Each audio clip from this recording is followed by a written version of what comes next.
Long-term success is directly related to the ability of patients to incorporate other lifestyle changes. The two most significant are nutrition and exercise, and are often the most difficult for patients to integrate into their regular routine, especially if it's not been a part of their routine previously. We spend lots of time discussing that.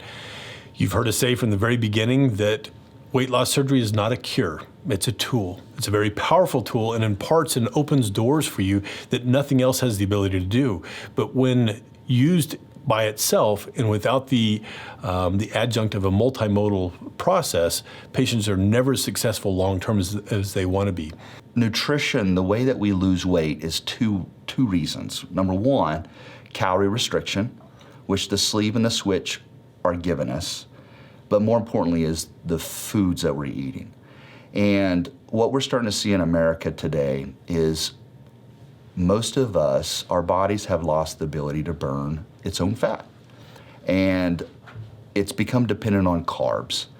And so what this nutrition blueprint goes over is basically if we're able to reduce our carb intake during the day, then it forces our body to tap into its fat reserves.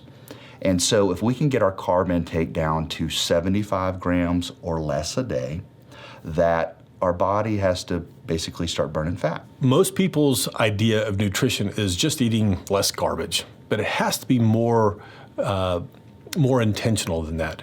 There has to be a focus on the different macronutrients that really go into nutrition. And while we're not as concerned about the calories, we're much more concerned about the different makeup of those calories and where you're getting them from. And so we preach a higher protein, a higher fat, appropriate fats, and a lower carbohydrate kind of diet. Another thing I see that's real important with nutrition is a regular routine. And I kind of use my life as an example. Monday through Friday, I do the same breakfast. And I do a protein drink. It's quick.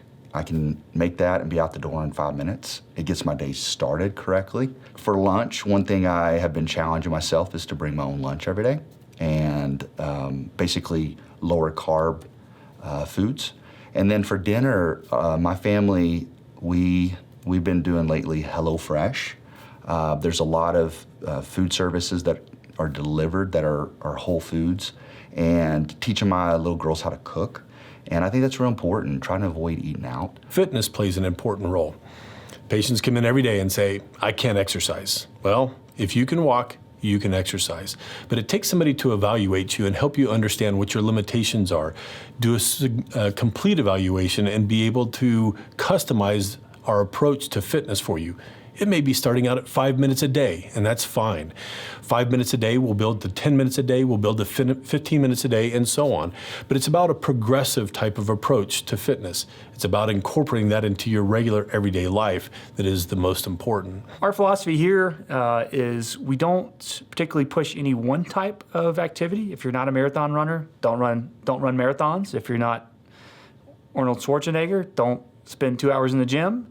But finding something that is enjoyable or somewhat enjoyable that you like doing, that is low risk of you getting hurt, and doing it consistently.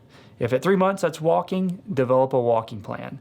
If it's an elliptical, develop an elliptical plan. If it's going to the gym, don't ever spend more than an hour there. But finding something that you can do on a very consistent basis, because activity or exercise or working out is not about the 1 month effort. It's not about the 1 day effort. It's not about going to the gym twice a day. It's about finding something you can do for the next 30 to 50 years of your life.